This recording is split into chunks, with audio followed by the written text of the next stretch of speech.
은혜 받으실 하나님 말씀은 요한일서 3장 12절에서 13절입니다. 가인같이 하지 말라. 저는 악한 자에게 속하여 그 아우를 죽였으니 어찌 영고로 죽였느뇨. 자기 행위는 악하고 그 아우의 행위는 의로움이니라. 형제들아, 세상이 너희를 미워하거든 이상히 여기지 말라. 아멘. 당회장님의 영상 설교 요한일서 강의 24번째 말씀을 들으시겠습니다.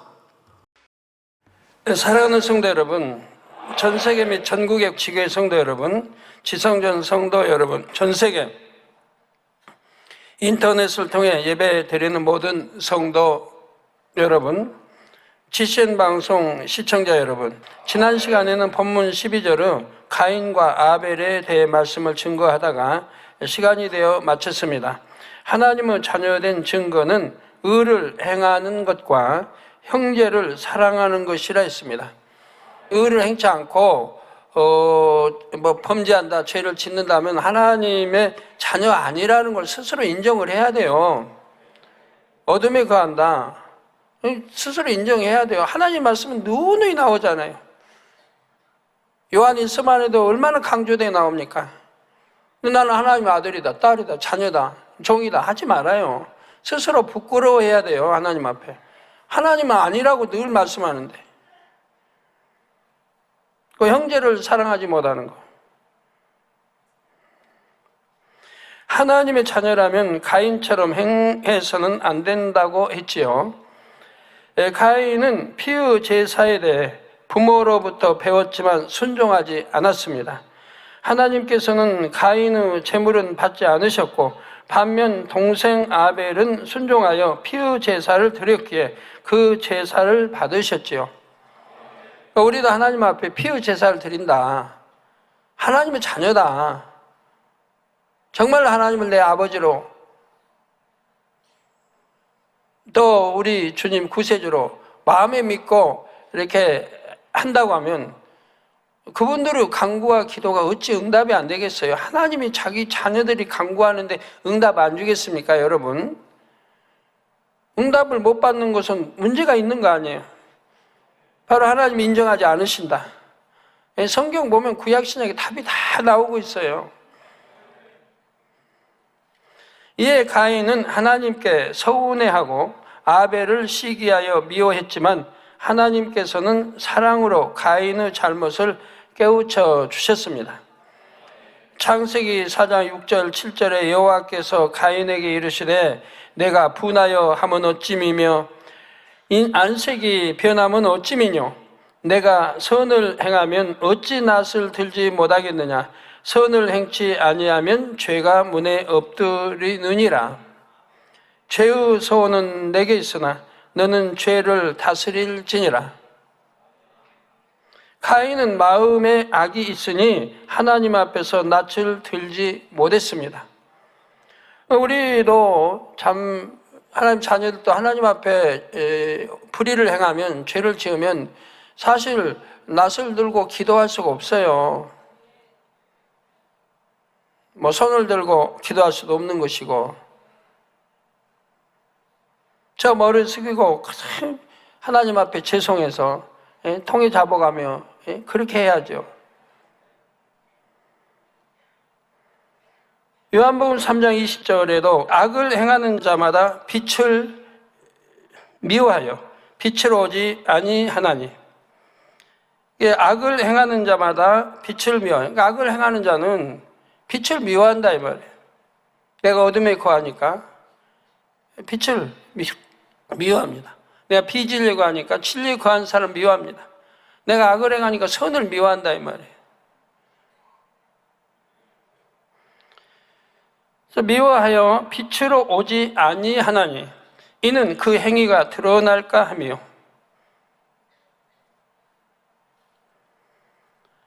사람이 마음에 악을 품으면 하나님 앞에 담대할 수가 없습니다.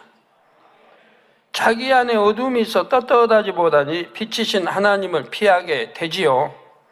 하나님께서 먼저 가인을 외면하신 것이 아니라 가인 편에서 먼저 제사를 변질시켜 하나님께서 받으실 수 없게 만들었습니다. 그런데도 가인은 자기 잘못은 생각하지 않고 서운함과 시기, 질투를 키워나가 결국 엄청난 죄를 짓고 말았습니다. 창세기 4장 8절에 가인이 그 아우 아벨에게 고하니라. 그들이 들에 있을 때 가인이 그 아우 아벨을 쳐 죽이니라 했습니다. 시기 질투 속에 수시로 불평 불만을 말하여 동생을 힘들게 하다가 결국은 기회를 모아 동생을 죽이게 이르렀습니다. 역사적으로도 보면 시기 질투하는 사람들 얼마나 악을 행한지 몰라요. 꼭 쾌계를 부리고 상대를 죽이기 위해서 얼마나 모략, 중상, 쾌계 온갖 걸 다 만들어가는 걸 역사를 봐도 잘 나오고 있고요. 성경도 그렇고요. 현실도 그렇고요. 이런 악을 뿌리째 뽑아버리고 없으면 얼마나 좋겠습니까? 교회 안에도 마찬가지예요. 교회 안에도 시기 질투하는 사람들이 문제를 일으키죠. 저는 그래서 그런 거를 받아주질 않아요. 시기 질투 악한 사람들은 그 말 자체를 믿질 않아요. 어떻게 선하지 못한데 그 사람 말을 믿겠습니까? 그리고 선한 사람이야 말을 해도 그 말이 참인 것이고 누구를 중상모략하지 않죠. 오히려 죽일 수밖에 없는 사람도 살리려고 하는 그런 의도에서 말이 나와야 참이 나오는 거지. 내가 악해서 죽일 각오로 말이 나온다면 무슨 말을 지어내지 못하겠으며 만들지 못하겠습니까? 가지가지 계략을 꾸미고 간사하게 온갖 것 다 만들 수 있는 거죠. 그게 현실이고 사실이 그렇게 인간 사회가 돌아간다 이 말이. 정치도 마찬가지고 경제 속에서도 마찬가지고 어디나 그렇습니다. 진리를 밝게 안다면 그런 말엔 귀 기울이지 않는 거예요. 이후에 하나님께서 이에 대해 책망하실 때도 가인은 회개하지 않았고 숨기려고만 했습니다. 그 결과 큰 징계가 임했죠. 이에 오늘 본문 요한일서 3장 12절에는 가인같이 하지 말라. 저는 악한 자에게 속하여 그 아우를 죽였으니 어쩐 용거로 죽였느냐. 자기의 행위는 악하고 그 아우의 행위는 의로움이니라 했습니다. 자기 행위는 악하고 아우는 의롭습니다. 악한 자에게 속했다. 원수마귀 사단은 조정을 받고 있다 이 말입니다. 가인도 하나님에 대해 잘 알고 있었습니다. 그러나 하나님께 속한 사람은 아니었지요. 하나님께 속한 하나님의 자녀는 의를 행해야 하고 형제를 원수해야 한다 했습니다. 가인은 의를 행하지도 않았고 형제를 사랑하지도 않았지요. 악한 자 곧 원수마귀 사단의 사주대로 아우를 미워하고 시기 질투하여 결국 살인하기에 이르렀습니다. 하나님께 속한 자녀가 아니라 마귀의 자녀가 되는 길을 선택하여 사망의 길로 가고 말았지요. 성도 여러분, 가인과 아벨의 사건을 통해 두 가지 교훈을 기억하시기 바랍니다. 첫째는 하나님 앞에 드리는 제사는 영적인 제사가 되어야 한다는 점입니다. 누누이 말씀하고 여러분도 아시지만 영적인 제사를 드려야 한다는 것은 다 아세요. 그러면 그렇게 드려야 할 거 아니겠습니까? 예배를 드릴 때는 몸만 왔다 갔다 하는 육적인 예배가 아니라 또 잡념 속에 드린 예배가 아니라 졸음 속에 드리는 예배가 아니라 성령의 감동함 속에 신령과 진정으로 영적 예배를 드려야 한다 했습니다. 신앙생활도 자기 생각에 맞게 하는 것이 아니라 하나님의 말씀대로 성령의 음성을 쫓아 영적인 신앙생활을 해야 하고요. 둘째는 본문 말씀대로 하나님의 자녀는 의와 사랑을 이루어야 한다는 사실입니다. 가인처럼 지식적으로는 하나님을 안다 해도 자기 악 속에서 악을 행해 나갈 때에는 하나님의 자녀라 인정받을 수가 없습니다. 아직 버리지 못한 악이 남아있다 해도 그 악을 따라 범죄해 나가는 것이 아니라 근신하며 진리를 선택해야 합니다. 미워가는 음성이 들려온다 해도 단호하게 사단의 역사를 물리치고 마귀를 대적해야 하지요. 그럴 때라야 하나님의 자녀라는 증거를 소유할 수가 있습니다. 가인은 자기 마음에 감정과 시기, 질투의 작은 씨가 뿌려졌을 때 즉시 그것을 걷어내야 했습니다. 그런 게 내 마음에 틈탔다면 즉시 회개하고 돌이키고 물리쳐버려야 되는 거예요. 그걸 꽁 하고 받아들이면 점점 사로잡혀 가죠. 그러지 않고 계속 키워나갔기 때문에 이 죄악의 씨가 자라서 결국 살인이라는 무서운 죄로 발전했지요. 혹여 자기 약속에서 큰 죄를 지었을 때도 변명하거나 숨기려고 해서는 안 됩니다. 그러면 점점 하나님과 멀어지게 되고 결국 사망의 길로 갑니다. 잘못을 깨닫는 즉시 돌이키고 회개해야 용서의 길을 찾을 수가 있고 하나님의 긍휼을 입을 수가 있지요. 우리 성도님들은 영적 예배를 드림으로 항상 빛 가운데 거하며 성령의 역사 속에 신앙생활 하시기 바랍니다. 그래서 여러분 모두가 의와 사랑으로 하나님의 자녀된 증거를 보일 수 있기를 주님의 이름으로 축원합니다. 사랑하는 성도 여러분, 가인이 아벨을 미워한 것처럼 불의한 사람은 의를 행하는 사람들을 미워합니다. 본문 요한일서 3장 13절에도 보면 형제들아 세상이 너희를 미워하거든 이상히 여기지 말라. 그래서 그 미워하는 사람들 있잖아요. 이상히 여길 거 없어요. 원수마귀에 속하든가 어둠에 속하든가 비지에 속하면 당연히 그렇게 나오는 거니까 이상히 생각할 거 없어요. 아, 그런 사람들은 그런 곳에 속하는구나 알면 되죠. 이상할 거 뭐 있어요. 여기서 세상이란 세상의 주관자인 원수마귀 사단에게 조종받는 사람들을 말합니다. 기름과 물이 섞일 수 없고 빛과 어둠은 공존할 수가 없습니다. 그래서 여러분 공존해요? 여기 빛 다 제거해봐요. 그러면 어둠만 남죠? 공존할 수가 없어요. 빛들이 비치니까 어둠이 물러가잖아요. 더 밝게 비치면 더 어둠이 더 물러갈 것이고, 악을 행하는 마귀의 자녀들과 진리를 행하는 하나님의 자녀들도 하나 될 수가 없지요.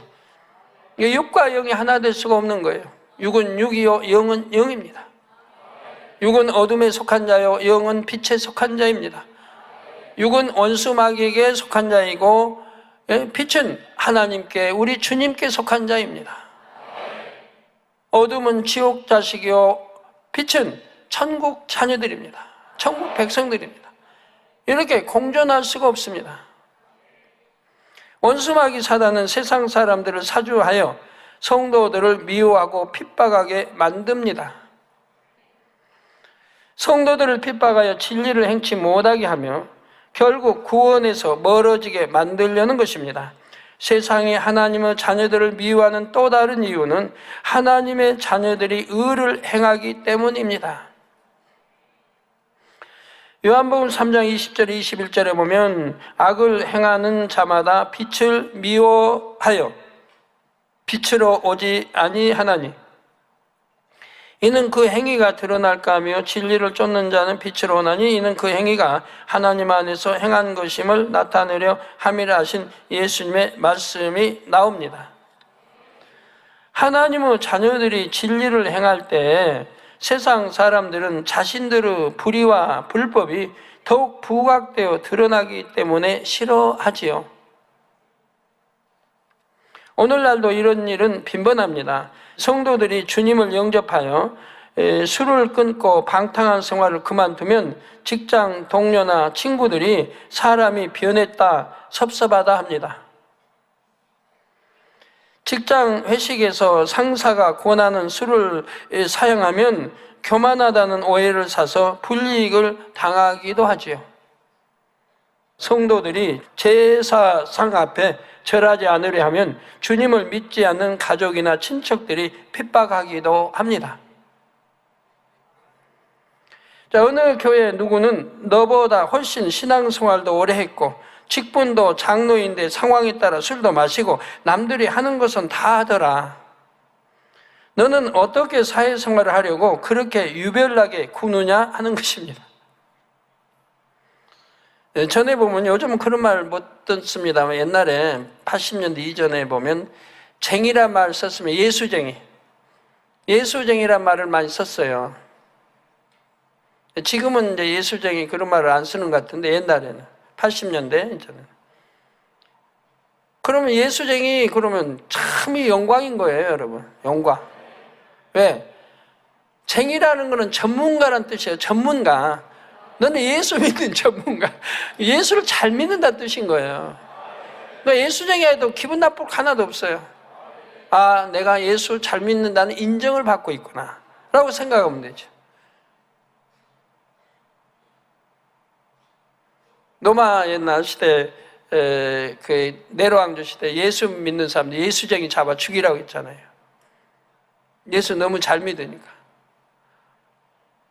그건 축복이잖아요. 잘 믿는다는 증표로서 핍박을 받는 거니까. 이렇게 어려움을 당하다 보면 성도들이 당황하는 경우가 있습니다. 내가 왜 이런 일을 당해야 하나? 나는 하나님의 말씀대로 행하는 것인데 하나님은 왜 나를 도와주지 않으시나 하고 믿음이 흔들리기도 하지요.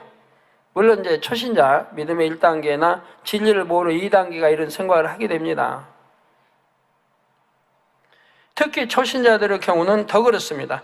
교회 다니면 축복을 받아야 하는데 왜 시험이 오나 하면서 낙심하거나 두려워하기도 하지요. 그러나 예수님께서는 말씀하십니다. 마태복음 5장 10절 12절에 의를 위하여 핍박을 받는 자는 복이 있나니, 핍박을 받은 복이라 이 말이에요. 의를 위하여, 내가 정도를 걷고 진리 빛 가운데 살다가 핍박을 받는다면 이거는 복이 있다 이 말입니다. 복이 있나니 천국이 저희 것이며 그런 사람들 것이라 하면 천국이. 나를 인하여 너희를, 우리 주를 인해 나를 인하여 너희를 욕하고 핍박하고 거짓으로 너희를 거스려 모든 악한 말을 할 때는 너희에게 복이 있나니. 자, 이렇게 핍박을 받으면 욕을 먹는다 해도, 주를 위해 욕을 먹는다 해도 내가 잘못하지 않았는데 먹는다면 복이 있는 것이라 이 말입니다. 복이 있나니 기뻐하고 즐거워하라. 그러니까 낙심하고 힘들어하고 아이고 나는 왜 이렇게 핍박이 계속 오나 이러지 말고 오히려 기뻐하고 즐거워하라는 거예요. 기뻐하고 즐거워하라. 하늘에서 너희의 상이 큼이라.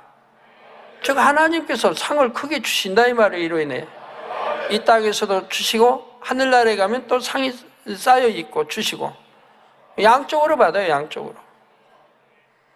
너희 전에 있던 선지자들을 이같이 핍박하였느니라 했습니다. 우리 하나님 사랑하고 사랑했던 분들이 이런 핍박을 받았다 이 말입니다. 주님의 이름으로 애매히 핍박을 받아도 기뻐하고 즐거워하라는 것입니다. 이걸 두려워하면 안 되는 거예요. 두려워하고 힘들어하고 피하려고 하고 굳이 그럴 필요가 없어요. 우리 기뻐하고 즐거워하고. 믿음 없는 사람들의 입장에서는 참으로 이상하게 들릴 만한 말씀이지요. 그러나 진리를 아는 여러분에게는 이상한 말씀이 아니라 당연한 말씀입니다. 주님의 이름으로 받는 핍박에는 반드시 위로와 상급이 따르는 줄 알기 때문입니다. 애매히 핍박받는 사건을 통해 하나님의 나라가 크게 이루어진다거나 하나님께 큰 영광을 돌리게 되죠. 사도행전 5장에 보면 사도들이 표적과 기사를 많이 행하고 초대교회가 크게 부흥하는 장면이 나옵니다. 심지어 베드로 사도가 지나갈 때는 사람들이 병자를 데리고 와서 베드로의 그림자에라도 덮이기를 사모했으니 얼마나 그 권능이 컸는지 알 수가 있지요. 이에 대제사장과 그 무리들이 시기가 가득하여 사도들을 잡아다가 채찍질하고 복음 전파를 금지했습니다. 즉 결국 시기예요. 권능을 행하고 백성들의 사랑을 받으니까 시기해서 그런다 이 말이에요. 사도행전 5장 41절에 보면 사도들은 이런 능욕을 당하고도 그 이름을 위하여 능욕받는 일에 합당한 자로 여기심을 기뻐했다고 기록했지요. 이렇게 기뻐하고 감사하면서 더욱 뜨겁게 복음을 전파하니 하나님의 나라는 더욱 크게 흥왕했습니다. 예루살렘 교회가 큰 핍박으로 회파되었을 때도 이를 통해 흩어진 성도들이 더 넓은 지역에 복음을 증거할 수 있었지요. 예루살렘에 핍박이 맙니다. 서기 70년에 로마의 티토 장군에 또는 타이토스 장군이라고도 하죠. 티토 장군에 의해서 이제 회파됩니다. 예루살렘. 그러니까 막 흥하게 막 부흥하고 막 하루에도 막 이렇게 부흥하던 베드로 사도들에서 기사 표적이 나타나고 권능이 나타나고 막 부흥하던 이들이 흩어지게 되죠. 동서남북으로 뿔뿔이 흩어집니다. 그러면 믿음이 없는 사람은 그럴 거 아니에요. 전능하신 하나님이 계시다면 하나님이었는데 왜 이렇게 핍박을 받고 흩어져야 되느냐? 왜 잡히고 죽임을 당하고 해야 되냐? 왜 매를 맞아야 되느냐? 그지만 믿음 있는 사람들은 기뻐하고 감사한다 이 말이에요. 그 결과가 어찌 됐습니까? 그 결과로 인해서 동서남 그 안에서만 복음 전파하고 그냥 자기들 뭐다가 핍박을 통해서 동서남북으로 흩어지다 보니까 전 세계로 유대인들이 흩어졌잖아요. 전 세계로 유대인들이 흩어졌어요. 러시아로 뭐 어디로 아프리카로 가지고 그곳이 다 복음화 되기 시작했잖아요. 뭐 핍박을 봐서 사형 선고를 사자밥이 됐든 뭐 했든 그들은 좋은 천국에 들어갔으니 얼마나 감사해요. 3천층에 들어가기 어려운데 3천층에 들어갔으면 얼마나 축복입니까? 순교자는 3천층에 들어가니까요. 어마어마한 축복이거든요. 세세토록 낙원이나 1천층에 2천층에 살 사람들이 3천층에 사서 세세토록 행복하게 사니 이거 얼마나 축복이에요. 그냥 순교 한번 싹 당하고 주님의 이름으로 순교당하니 그것도 행복하고 기쁘잖아요. 아까까지 한 번이 죽기는 누구나 죽는 거 한 번 죽는 건데 아니 칼에 뭐가 한 번 싹 잘리면 그만인데 사자밥 그냥 사자에 뜯기면 그 순간 아니에요? 사자에 나 물어 뜯어라 해가지고 순간에 그냥 턱 해가지고 금방 죽으면 되잖아요. 그리고 좋은 천국 가는 거 잘하면 세우삼 갈 수 있고 왜 이런 걸 모르는지 몰라. 그러니까 예수 믿는 사람들 천국 소망까지 사는 사람 죽음을 두려워할 이유가 하나도 없는 거예요. 그래서 예루살렘 교회가 큰 핍박으로 회파되었을 때도 이를 통해 흩어진 성도들이 더 넓은 지역에 복음을 증거할 수 있었지요. 겉으로 보기에는 사단의 역사로 성도들이 해를 입고 방해를 받는 것 같지만 오히려 더 큰 하나님의 섭리가 이루어진 것입니다. 이는 하나님의 공의 때문입니다. 죄 없으신 예수님께서 십자가의 고난을 달게 받으셨을 때 지옥에 갈 무수한 영혼들에게 구원의 길이 열렸지요. 뿐만 아니라 주님은 만왕이와 만주의 주로 영원토록 큰 영광을 받으시게 되었습니다. 이런 열매를 믿음의 눈으로 바라보았기 때문에 예수님은 아무리 참혹한 고난의 길이라도 기쁨으로 걸어가실 수 있었습니다. 오늘날 하나님의 자녀들이 죄 없이 연단과 핍박을 받을 때에도 반드시 거기에는 선한 열매가 맺힙니다.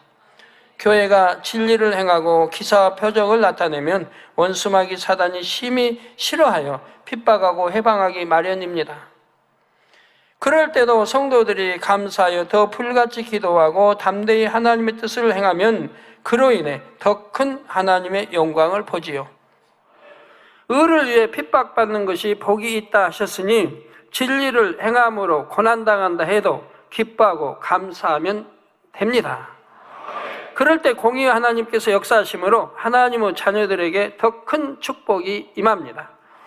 여러분이 가정에서 핍박을 받아도 기뻐하고 감사하며 선으로만 심어 나가면 결국 가정 복음화의 열매를 맺습니다. 여러분이 열매 맺지 못하는 이유는 나는 그냥 핍박하면 받는데요. 받는다고 열매 맺는 거 아니에요.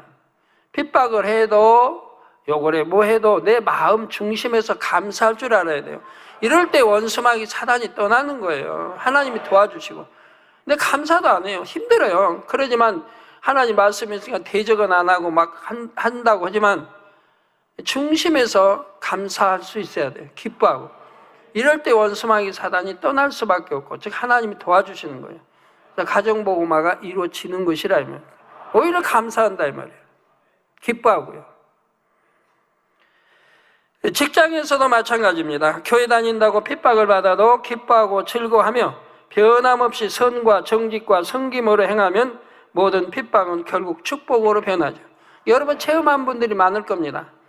직장 핍박하고 또 뭐 그냥 어디 회식 자리에 나가서 안 가니까 그러고 또 가도 술 먹으라고 해도 거절하고 상사가 줘도 거절하고 그러니까 좀 핍박을 받기도 하고 나쁜 상사는 오히려 마음이 좋으면 오히려 착하게 봐줘야 되는데 대부분 불쾌하게 여긴다 이 말이에요. 동료들도 그렇고. 그렇지만 여러분이 마음 중심에서 섬기고 사랑하고 섬기고 불쾌하고 기분 나빠하지 않고 변함없이 오늘 또 내일 또 그 다음에도 그 다음 회식 자리에 변함없이 섬기는 자세로 이렇게 한다고 하면 결국은 상황이 바뀌게 되어 있습니다. 하나님이 역사하는 거예요. 원수마귀는 물러갈 수밖에 없는 거예요.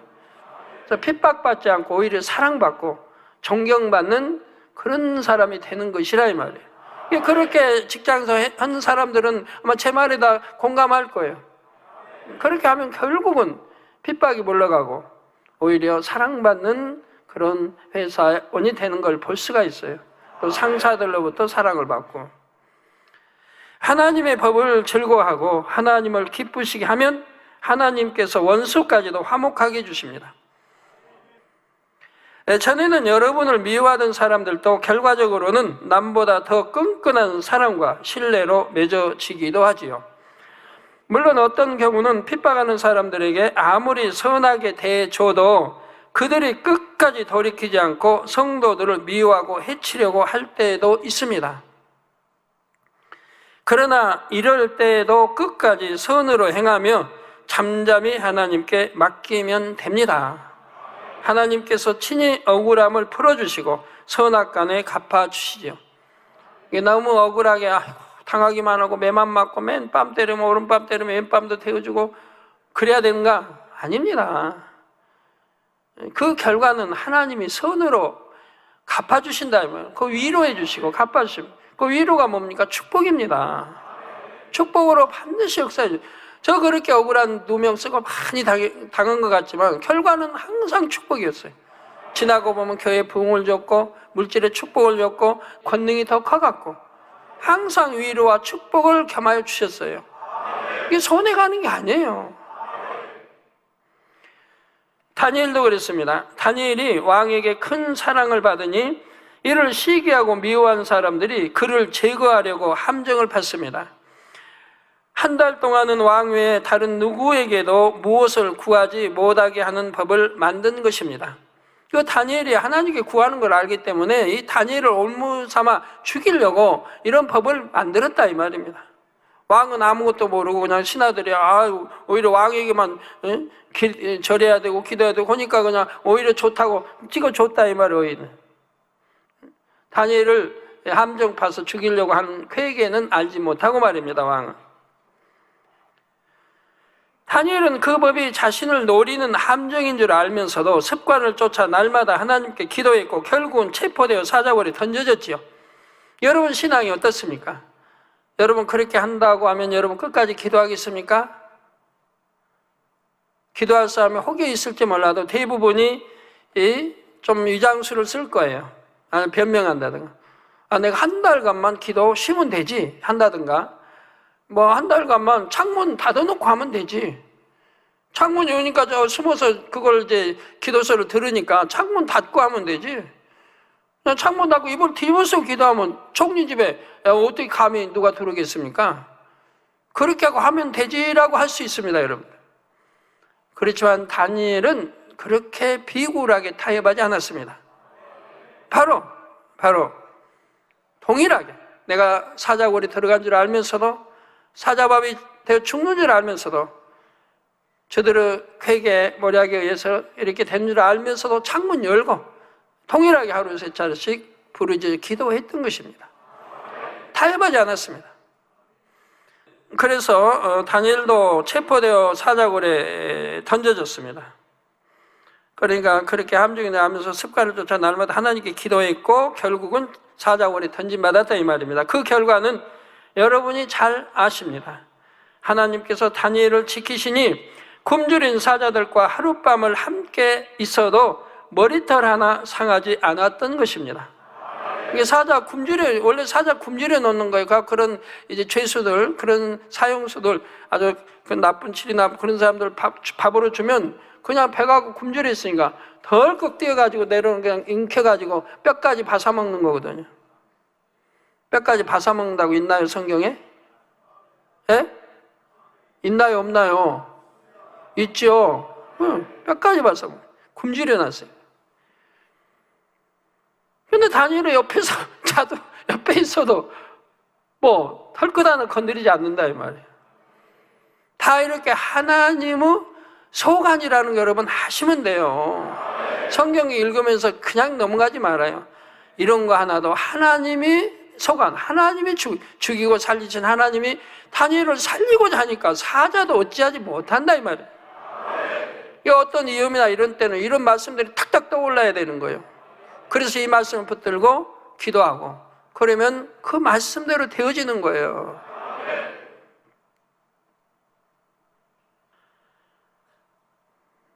네, 이 사건을 통해 왕은 다니엘을 더욱 신뢰하고 사랑하게 되었고요.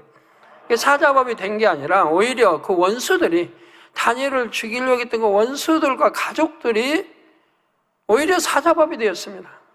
사자굴에 던졌고 그냥 뼈까지 움켜먹었어요. 부스러뜨려 먹었어요. 반면 다니엘을 죽이려고 계략을 꾸몄던 사람들은 사자굴에 던져서 비참하게 죽임당했지 않습니까? 성도 여러분, 다니엘은 자신이 사자굴에 들어가도 죽지 않고 살아서 더 큰 영광을 누리게 되리라고 미리 알고 있었던 것은 아닙니다. 그런 생각 자체도 하지 않았어요. 그냥 사자굴이 사자밥이 된다고 생각했지 사자굴에도 하나님이 지켜주실까 이런 생각은 안 했어요. 그 세 친구는 했죠. 그 세 친구는 풀무불에 던짐 받아도 하나님이 나 지켜주실 거다. 상하지 않게 할 거다. 그렇지만 지켜주지 않을지라도 나는 우상 앞에 절하지 않겠다고 그 세 친구는 말했지만 다니엘은 사자굴에 던져도 하나님 살려주실 거다고 하진 않았다 이 말이에요. 죽을 줄 알았지. 그러지만 하나님이 살려주시는 것을 봅니다. 하나님께 기도하면 죽임을 당할 줄 알면서도 생명을 걸고 기도했던 것이죠. 그러나 하나님을 신뢰했기에 다니엘에게는 두려움이 없었습니다. 자신이 하나님의 법을 어기지 않았기에 영적으로 담대할 수가 있었죠. 그러니까 사자밥이 돼도 두려운 게 없는 거예요. 바울 사도도 그렇게 매를 맞고 감옥에 가도 그 많은 고초를 당해도 두려워하지 않았습니다. 왜? 내가 정도를 걷고 하나님의 말씀에 입에대지 않게 하나님의 뜻을 쫓아 가면은 두려운 게 없는 거예요. 지금 순교해도 죽어도 천국인데 그것도 좋은 천국 가잖아요. 못해도 3,000층 아니면 세율 살래. 이게 두려울 게 뭐가 있어요? 죽음이란 건 순간이에요. 그 천국은 영원한 세상인 거예요. 영원한 세상에서 높은 자로 하나님 사랑받으면서 산다는 게 얼마나 감격적인 일이에요. 이 세상 뭐 바둥바둥 더 살자고 비굴하게 아부하고 비굴하게 그냥 하나님 뜻을 거역해서 이렇게 살아요? 돈 벌려고 하는 분들 그러잖아요. 사심 욕심은 얼마나 하나님 싫어하시는데 돈 더 벌려고 서로 형제간에 이간질하고 배신 행위가 나오고 그 돈 더 벌어가지고 근데 그것이 구원이나 받는다 보니 구원 못 받을 경우 어찌합니까? 하나님이 너 같은 자는 천국에 필요 없다고 하면 어떻게 해요? 근데 그게 성경에 곳곳에 구약이나 신약에 나오거든요. 돈에 관해서는 도적질 한다든가 돈에 관해서 그런 것은 구원 못 받는 게 구약 신약에 곳곳이 나와요. 그래서 그걸 전에도 강조해 설명했는데도 지금도 사심 욕심 버리지 못하고 하나님의 법도를 어기면서 돈을 더 벌고자 이렇게 비진리로 빠져나가는 사람들은 정신 차려야 됩니다. 지금이라도 통에 잡아가고 구원의 길로 들어서야 돼요. 하나님께서 합력하여 선을 이루실 줄 믿었고 사자굴보다 더한 어떠한 고난이 온다 해도 항상 가장 좋은 것 주시는 사랑의 하나님이심을 믿었습니다. 이런 신뢰가 있었기 때문에 큰 위기 앞에서도 평안하며 선한 고백과 감사의 기도만 할 수 있었지요. 사랑하는 성도 여러분, 여러분도 이렇게 할 수 있으십니까? 지금은 아멘 할 수 있는데 막상 연단이 오면 그러지 못하는 경우도 있지요. 나름대로 주님을 사랑하고 생명까지 드릴 수 있다 고백하지만 막상 연단 속에서는 평안을 잃어버립니다.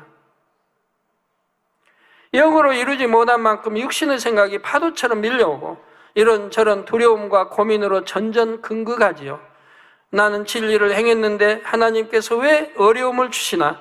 내가 정도를 지키겠다고 고집하지 말고 어느 정도 선에서 타협을 했어야 하는 걸까?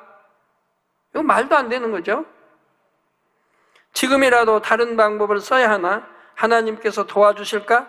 이 위기에서 벗어날 수 있을까?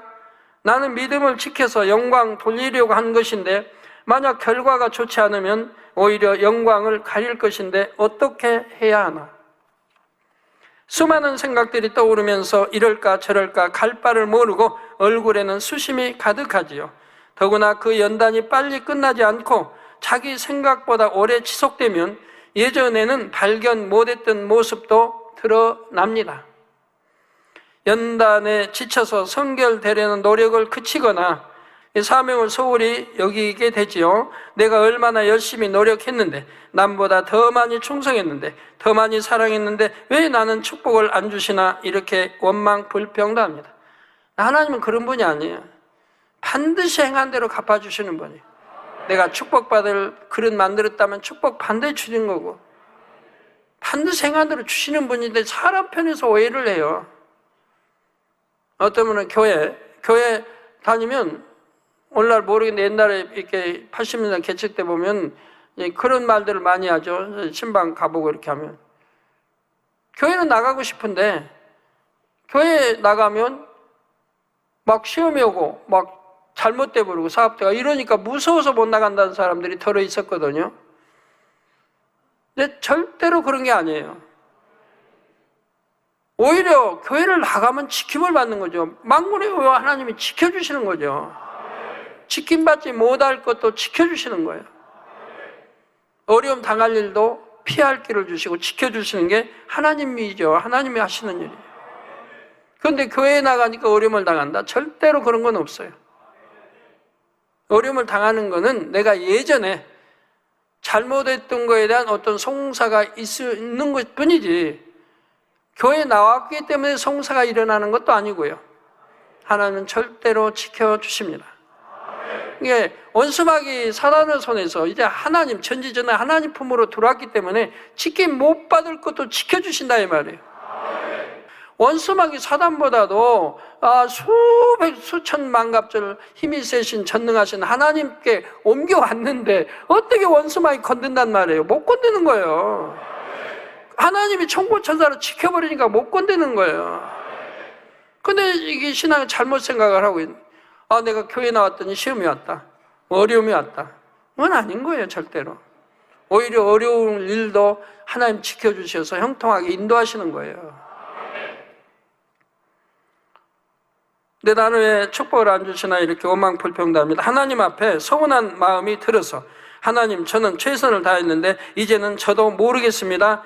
투정도 합니다. 혹은 지식적인 믿음이 있어서 하나님께 직접 원망은 못한다 해도 나는 노력해도 사랑받을 수 없나 보다, 내 중심은 하나님 앞에 인정받을 만한 중심이 아닌가 보다, 이런 낙심의 말들을 쏟아내기도 하고요.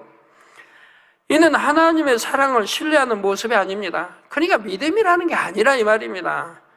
충성하고 뭐 했다 해도 믿음이 있는 게 아닌 거예요. 하나님께서 사랑하지도 못하고 신뢰하지도 못하고 믿음이 없으니까 이런 고백이 나오는 거예요. 정말 믿는다면 어떠한 상황에서도 입술에 부정적인 말 안 나와요. 하나님을 신뢰하지 못한 말이 나오지 않는 거예요. 예, 하나님께서 한순간도 눈을 떼지 않고 다 들으시며 다 지켜보고 계신다는 사실도 잊어버리고 있는 것입니다. 다니엘의 상황을 다시 한번 생각해 보시기 바랍니다. 그가 생명의 위협 앞에서 서운함이 틈타거나 하나님, 저는 정말로 하나님의 뜻대로만 살았는데 어떻게 저에게 이러실 수가 있습니까? 하고 원망의 말을 내었다면 어떠했을까요? 물론 다니엘의 믿음이라면 그럴 리가 없지만 한번 가정을 해보시라는 것입니다. 하나님께서 사자굴에서 건져주시고 전보다 더 높은 자리에 올려주신 후에 자신이 이전에 원망했던 말들을 떠올려 보면 얼마나 민망하고 죄송하겠습니까? 이처럼 축복을 예비하신 사랑의 하나님 앞에 내가 어찌 그런 말을 했을까? 내가 왜 신뢰해 드리지 못했을까? 하면서 뼈저리게 후회가 되었을 것입니다. 여러분 다니엘 신앙 이러면 그냥 다니엘을 이렇게 찾아봐도 의사 절하지 않고 아니면 기도를 하여튼 병하지 않고 하고 이래서 사자배 들어가도 살아났고 나중에 이랬다 그렇게 보지 마세요.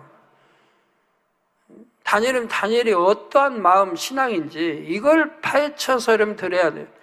어떠한 상황이 어떠한 신앙을 가졌기에 그러한 것을 감사하게 이겨냈는가? 나도 그러한 하나님의 자녀가 돼야 되겠다. 이러면서 말씀을 들으면서 신앙을 내 안에 돈독하게 만들어가야 하는 거죠.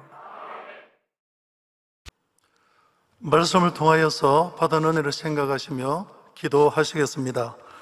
사랑의 아버지 하나님, 귀한 말씀을 통하여서 큰 은혜 주신 것을 감사를 드립니다. 늘 신령과 진정으로 영적인 예배를 드리게 도와주시옵고 우리 마음의 의와 사랑을 이루게 도와주시어서 정령 악을 미워하며 빛으로 나와 선으로 행할 수 있도록 인도하여 주옵소서. 감사하고 예수 그리스도 이름으로 기도드리옵나이다. 아멘. 영상으로 당회장님 환자 기도를 받겠습니다.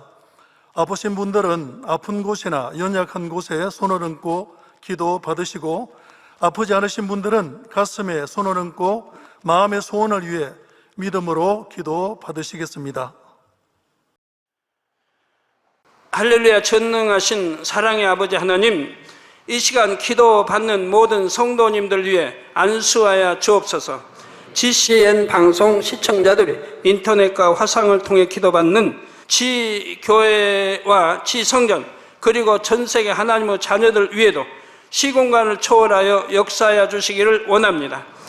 믿어지는 믿음을 주시고 부정적인 생각과 의심의 세력을 물리쳐 주옵시며 모든 시험 환난도 물리쳐 주옵소서. 머리부터 발끝까지 오장육부 뼈 마디마디 온몸의 신경 조직 세포 등 아픈 곳마다 성령의 불로 태우시고 근본의 빛으로 역사하여 주옵소서. 예수 그리스도의 이름으로 명하노니 원수마귀 사단 모든 질병 균 연약함아 물러가라. 빛이 여임하라. 모든 불친 난치병도 성령의 불로 태워 깨끗하게 역사하여 주옵소서. 말라리아를 비롯한 모든 풍토병도 물리쳐 주옵소서. 깨끗함을 입을지어다. 감기, 기침, 열, 몸살, 독감 등 각종 유행성 질병도 다 물러가라. 어떠한 유행성 질병 균도 틈타지 않게 지켜 주옵소서. 위암, 폐암, 간암, 유방암, 자궁암, 대장암, 피부암 등 각종 암과 에이즈, 백혈병, 뇌졸중, 고혈압, 저혈압, 심장병, 폐병, 위장병, 당뇨, 부인병, 피부병, 갑상선 질환과 모든 염증도 깨끗게 하여 주옵소서. 소아마비, 중풍, 관절염, 디스크도 온전케 하여 주옵소서.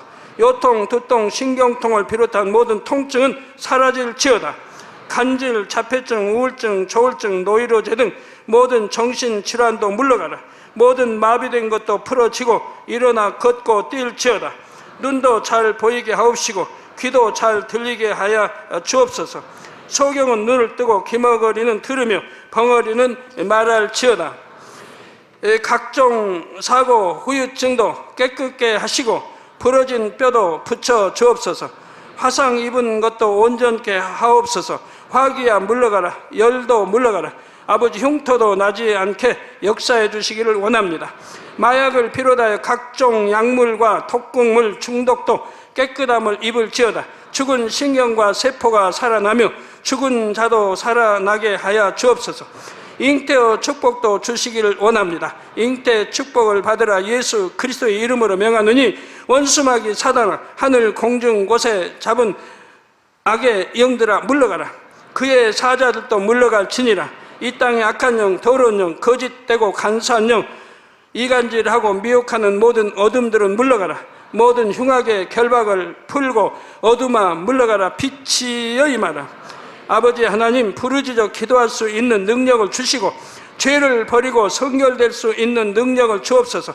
영혼이 잘됨같이 범사에 잘되게 하시고 가정의 복음화도 이루어 주시기를 원합니다. 한 주간도 모든 사고와 재앙으로부터 지켜주시고 불통이 없는 형통한 삶을 살 수 있도록 축복해 주옵소서. 성령의 불담으로 천군 천사와 주님의 불꽃 같은 눈동자로 모든 하나님의 자녀들과 가정, 일터, 사업터를 지켜주시기를 원합니다. 학생들에게 지와 명철을 더하시고 공부도 할 수 있는 뜨거운 마음과 열정도 더하여 주옵소서. 마음과 생각을 세상에 빼앗기지 않도록 지키시고 하나님을 뜨겁게 사랑하는 학생들로 축복하여 주옵소서. 하나님의 자녀들이 먹으나 마시나 입으나 무엇을 하든지 하나님 앞에 영광 돌리는 삶이 되게 축복하여 주시기를 원합니다. 나는 하나님을 만났노라, 체험했노라, 응답 받았노라, 축복 받았노라, 간증하는 입술이 되게 역사하여 주옵소서. 아버지 하나님 감사합니다. 홀로 영광 받으옵소서. 우리 주 예수 그리스도의 이름으로 기도하옵나이다. 아멘. 涙の中おらる主、愛の主、それは命与える救いの道。